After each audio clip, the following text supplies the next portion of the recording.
اداس راہی کے سامعین کو اداس راہی کی جانب سے سلام۔ دوستوں، امید کرتا ہوں کہ آپ سب ٹھیک ہوں گے، خیر سے ہوں گے، ہمیشہ مسکراتے رہیں اور شاد و آباد رہیں۔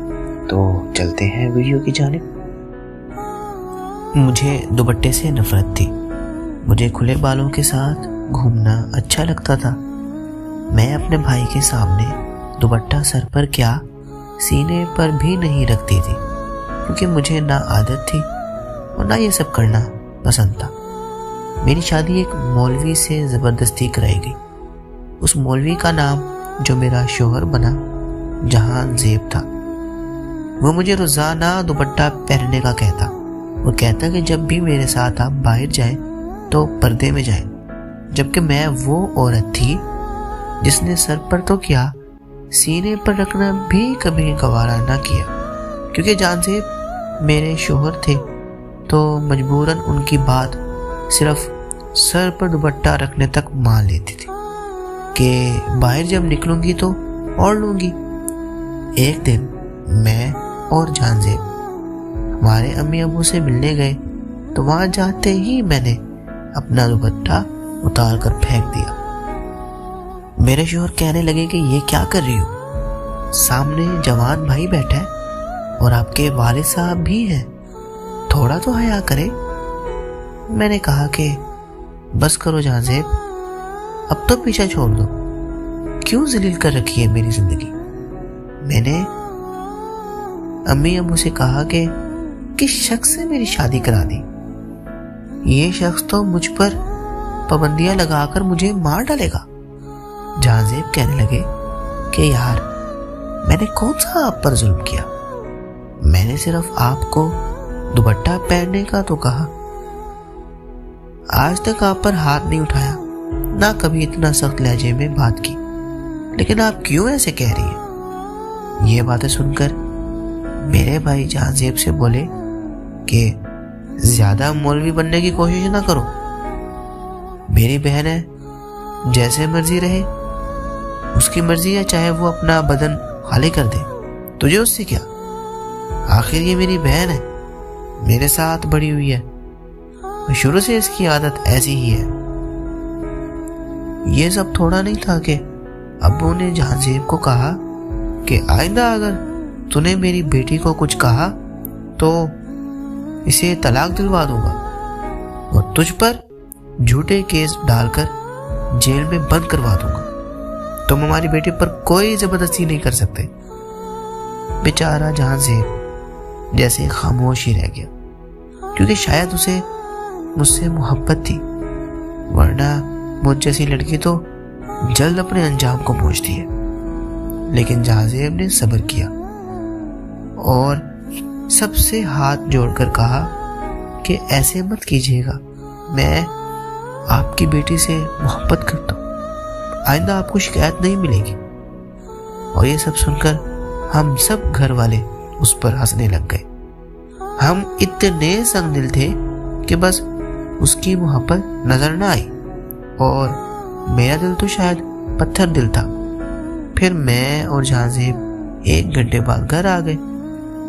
جان زیب بیچارہ چپ کر کے رات کو عبادت کر کے سو گیا اور میں بھی کانوں میں ہینڈ فری لگا کر سو گئی۔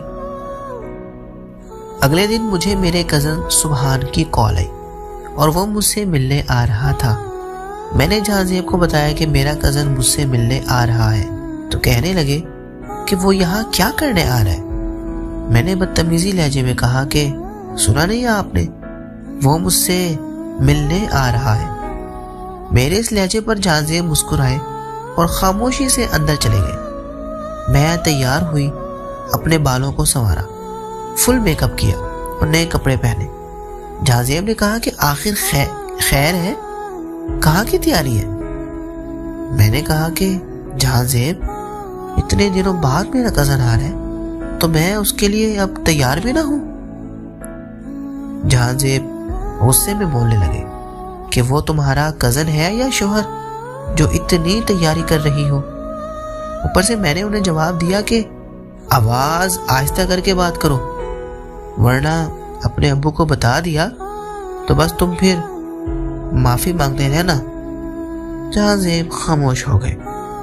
جب میرا کزن گھر آیا تو دوپٹہ تو میرے سینے پر کیا ارد گرد بھی موجود نہیں تھا، اور سبحان نے آتے ہی مجھے گلے لگا لیا، اور میں بھی بے شرموں کی طرح اس کو گلے لگا رہی تھی۔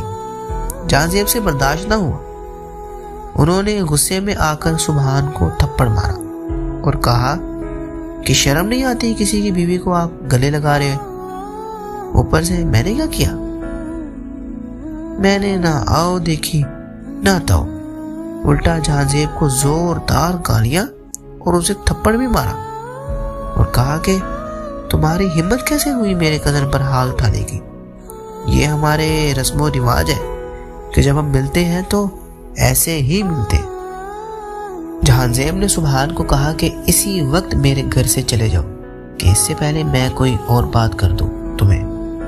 میرا کزن سبحان چپ چاپ وہاں سے چلا گیا۔ اس کے بعد میری اور جہاں زیب کی بہت لڑائی ہوئی۔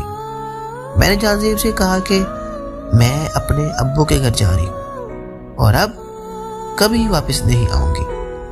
پھر جہاں زیب نے کہا کہ خدا را ایسے مت کرو ورنہ ہماری طلاق ہو جائے گی۔ میں تو ویسے بھی اس سے جان چھڑانے کے چکروں میں تھی۔ میں نے اسے کہا کہ اب چاہے طلاق ہو یا کچھ بھی ہو، اب میں تم جیسے شکی اور روک ٹوک والے بندے کے ساتھ نہیں رہنا چاہتی۔ اب اپنا دین اور اپنا روک کسی اور پر جھاڑنا، میں تمہارے جھانسے میں نہیں آنے والی۔ جہاں زیب رونے لگ گئے اور کہنے لگے کہ میں آپ سے بہت محبت کرتا ہوں، اسی لیے مجھے برداشت نہ ہوا کہ اس نے آپ کو گلے لگایا۔ خدا را مجھے مت چھوڑے، لیکن میں تو بس ایک ظالم عورت اور پتھر دل عورت سے بھی بدتر بن چکی تھی۔ جہاں زیب ایک خوبصورت نوجوان داڑھی والا شخص میرے قدموں میں بیٹھ گیا، میرے پاؤں تک پکڑے کہ مت جاؤ، یہ دنیا بہت ظالم ہے، مت جاؤ۔ لیکن شاید شیطان سوار تھا یا میرا غرور۔ میں نے اسے کہا کہ آئندہ اپنی یہ منحوس شکل نہ دکھانا، اور میں یہاں سے جا رہی ہوں۔ اور اسی طرح میں بغیر دوپٹہ اوڑھے اپنے گھر چلی گئی۔ جانے سے پہلے میں نے اپنے گھر میں پڑے وہ سب دوپٹے جو مجھے جہاں زیب نے لے کر دیے تھے اس کے سامنے جلا کر آئی۔ وہ بیچارہ روتا رہا اور میں بس آ گئی۔ میں نے گھر آ کر سب بتایا کہ کس طرح سبحان کو جہاں زیب نے تھپڑ مارا۔ یہ بھی بتایا کہ سبحان نے تو صرف گلے ہی لگایا تھا۔ میرے بابا غصے میں کہنے لگے کہ ابھی کے ابھی اس شخص سے خلا لو اور پھر میں اس کے خلاف کیس کرتا ہوں۔ میں نے کہا کہ طلاق لے لیتی ہوں لیکن اس کے خلاف کیس نہ کریں، کیونکہ اس کا کوئی فائدہ نہیں۔ اس کی تکلیف سب سے زیادہ مجھ سے جدائی کی ہوگی تو وہ کافی ہے۔ میرے ابو اس بات پر خاموش ہو گئے اور اگلے ہی دن خلا کے کاغذات ہم نے جہاں زیب کے گھر بھجوا دیے۔ جب میرے پاس واپسی خلا کے کاغذات پہنچے تو وہ گیلے تھے اور جہاں زیب کے سائن بھی اس پر موجود تھے۔ شاید وہ جہاں زیب کے آنسو تھے جن پر مجھ جیسی عورت کو ترس نہ آیا۔ جہاں زیب میری امی کی وجہ سے میرے نکاح میں آیا تھا۔ میری امی کو دین سے بہت لگاؤ تھا، اس لیے انہوں نے میری شادی جہاں زیب سے کروائی، کیونکہ سر پر دوپٹہ صرف جہاں زیب نہیں میری امی بھی کرواتی تھی۔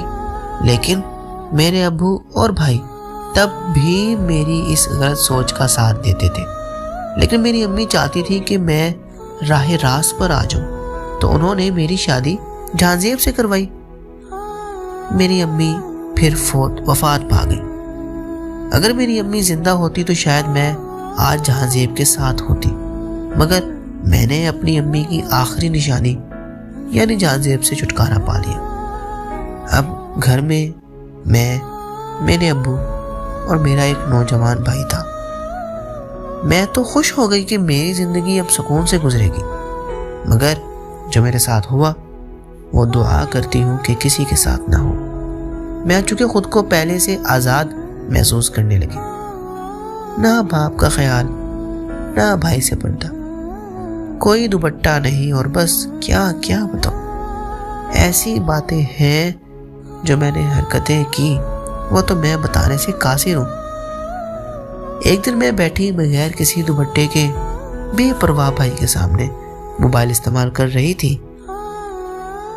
پتہ نہیں کیا ہوا، بھائی میرے پاس میرے قریب آ گئے اور چہرے پر ہاتھ لگا کر کہنے لگے کہ خیر ہے، آج کل کون سی کریم لگا رہی ہو، بہت پیاری ہوتی جا رہی ہو۔ میں نے اس بات کو بہت نارمل لیا اور کہا کہ دیکھ لیں بھائی، بس میں مذاق کے موڈ میں تھی، لیکن مجھے بھائی کے جذبات سمجھ نہیں آ رہے تھے۔ پھر وہ میرے کندھے پر ہاتھ رکھ کر میرے ساتھ بیٹھ گئے اور موبائل کا استعمال کرنے لگے۔ آہستہ آہستہ وہ میرے ساتھ حرام تعلق استوار کرنے کا سوچ رہے تھے۔ جب مجھے لگا کہ اب تو حد سے تجاوز کر رہے ہیں تو میں پیچھے ہو گئی اور کہنے لگی کہ بھائی کیا کر رہے ہو، شرم کریں، تھوڑی آپ کی بہن ہوں۔